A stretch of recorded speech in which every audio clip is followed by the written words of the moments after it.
I called it Mannequin Madness because at first I thought I might be a little crazy doing this. I'm a woman with no experience in an industry that no one's really heard of. Everyone kind of looked at me a little side-eyed. What are you doing for a living?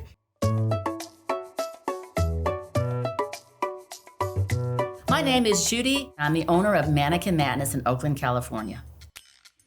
We sell new mannequins, recycled mannequins, and we put together DIY projects involving the use of a mannequin.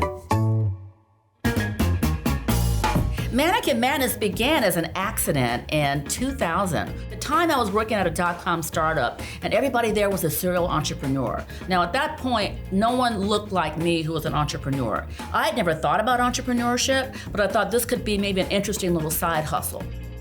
I realized that department stores were throwing away mannequins if they were closing or remodeling. I knew there was a need for a secondary market for these used mannequins, but the stores didn't want to deal with that. So I started with 50 mannequins that I bought from the seller on Craigslist. In a 6-month period of time, I went to 500 mannequins in my inventory.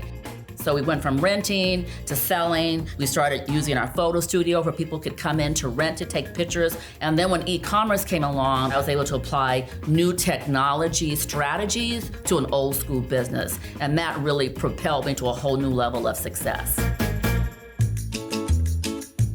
Mannequins are made of materials that do not biodegrade. Fiberglass, plastic, styrofoam, metal, these things do not need to be put in the landfill. But prior to us, that was kind of generally what most stores would do. So we make it easy. We make it free for them. I have a network across the country, so I can pretty much recycle mannequins in most major cities throughout the US.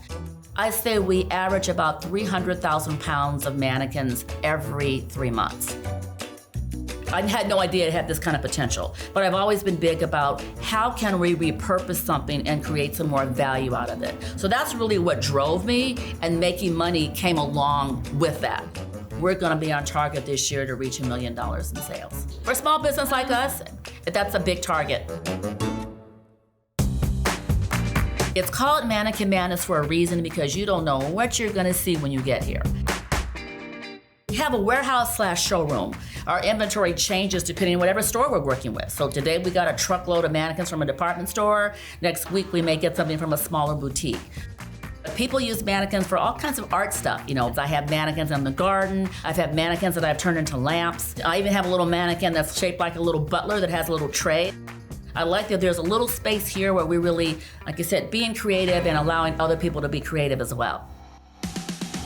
I feel this is the greatest time in history for an African-American woman to start a business. There has never been so much emphasis on support, giving people visibility. Even though there's a lot of challenges, in the 20 years I've been in business, this has been the best time ever. You really need to have technology for your business. At my age, I'm starting to learn how to be on TikTok. Look at my family. I've never seen a whole family of such interesting looking mannequins. Here I'm a midlife woman. I'm in my 60s. I'm far away from the fashion capital. All these things that technically I should not be a success in doing this, and I am. And that really makes me excited.